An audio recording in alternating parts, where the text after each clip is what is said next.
Hey guys! So, Samsung announced the Galaxy Ring at January's Unpacked event, but there were virtually no details about the ring except for the small glimpse of the ring rendering. Based on the initial reveal and what currently exists in the smart ring market, we can extrapolate some of the potential features of the Galaxy Ring.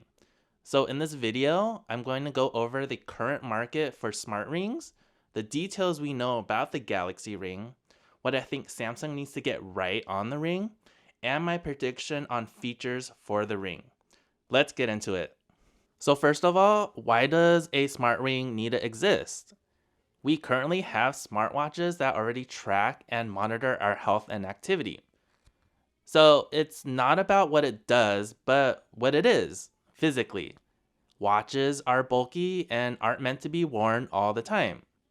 For a ring, it's all about the form factor. Being small and lightweight, it's an accessory that can be worn longer and really just forgotten about, all while being a fashion accessory still. Not only for the form factor, but the position of the ring being on the finger is actually better for biomeasurements such as the heart rate and blood pressure because they're taken directly from the arteries in the finger, whereas for a smartwatch, they're further away at the wrist. So then who are smart rings made for?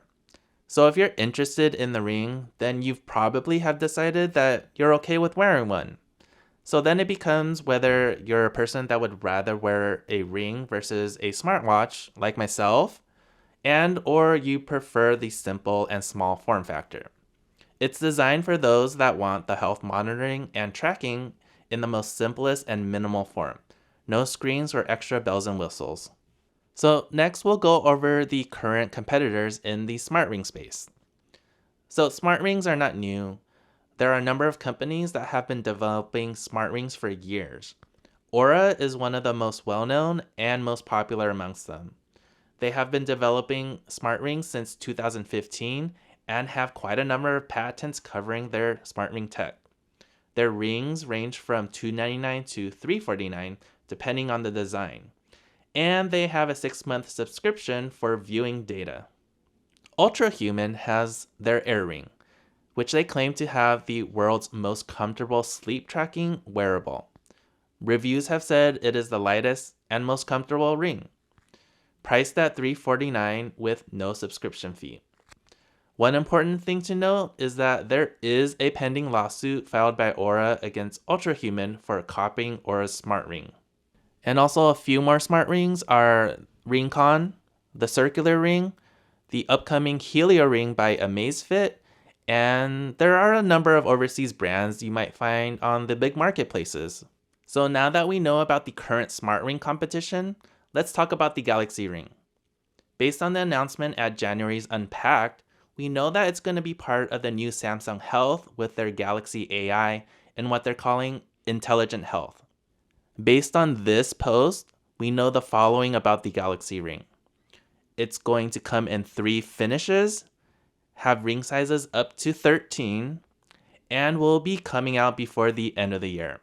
That's unfortunately all we know about the Galaxy Ring at the moment, but I think we can extrapolate from the other smart rings and predict what the Galaxy Ring will be.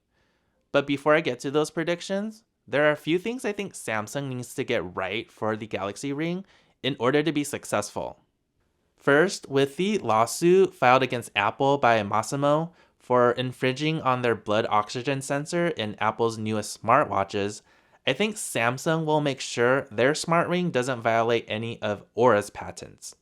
Even the Oura CEO responded by saying that the Galaxy Ring is a welcome validation of the category, and that they're closely monitoring its development. Based on this information, I think Samsung will be using different components and processes to avoid patent violations. For example, Oura has a patent on using epoxy to coat the inner ring with the electronics, so Samsung will have to use a different material.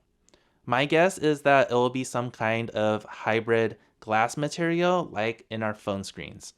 The next thing that Samsung needs to get right is to have the ring be used independently of the watch and phone. The ring should still function without a phone, and will at least store the data when the phone isn't nearby. For the watch, there'll definitely be an overlap of sensors when using both the watch and the ring together. But my guess is that Samsung will try to push the dual use of both, with the watch focused for fitness and activity, and the smart ring for wellness and health. The combo of both would give the best and most accurate data for overall health. However, I would not want Samsung to make it a requirement to use the ring with the watch. That would be a non-starter for most. Next, Samsung has to get the price of the ring right. The current market for smart rings range from $249 to $349. Although Samsung is one of the top brands to get into the smart ring game, I don't think with just their brand name they can hold a price of $399 or more. If Samsung wants to beat out any of the competition, $249 and below would be the favorable price that would be attractive for most. But I predict Samsung will land right in the middle at $299 to be in line with the competition.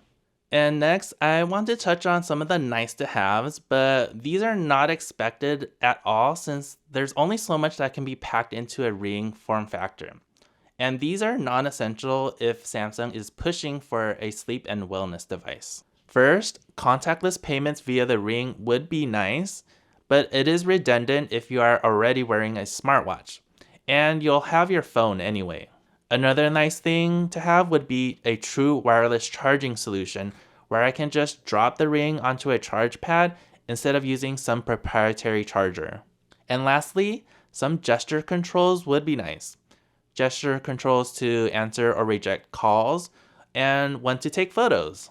Okay, now it's time for my predictions on the Galaxy Ring. First, it will have sensors for blood oxygen, heart rate, ECG, skin temperature, and an accelerometer. Next, the ring will be focused on wellness health like sleep and stress instead of fitness and activity. There are going to be 3 colors initially available. My prediction on the colors are gold, black, and silver. There's going to be only a single line, no pro or ultra variations, a titanium build with water resistance, a 7-day battery life, no monthly subscription, priced at $299, and coming at the end of August 2024, along with the refreshes for Z Flip, Z Fold, and the watch. And those are my predictions. In terms of the physical ring and hardware, it looks like it's going to be on par with all the other rings. I don't think Samsung will likely add anything we haven't already seen in existing smart rings, since it's going to be focused on wellness. The biggest pushes for the Galaxy Ring are its small form factor, the ecosystem with Samsung phones and watches, and their all-new Samsung Health using AI. So I genuinely like the form factor and can see myself wearing one consistently. So it's going on my buy list for 2024. We still have a long way to go until the release, and things can change, of course. I just hope that Samsung gets it right. So, what do you guys think of the new form factor? Does the Galaxy Ring interest you at all? Let me know in the comments. Thanks for watching, and see you in the next one.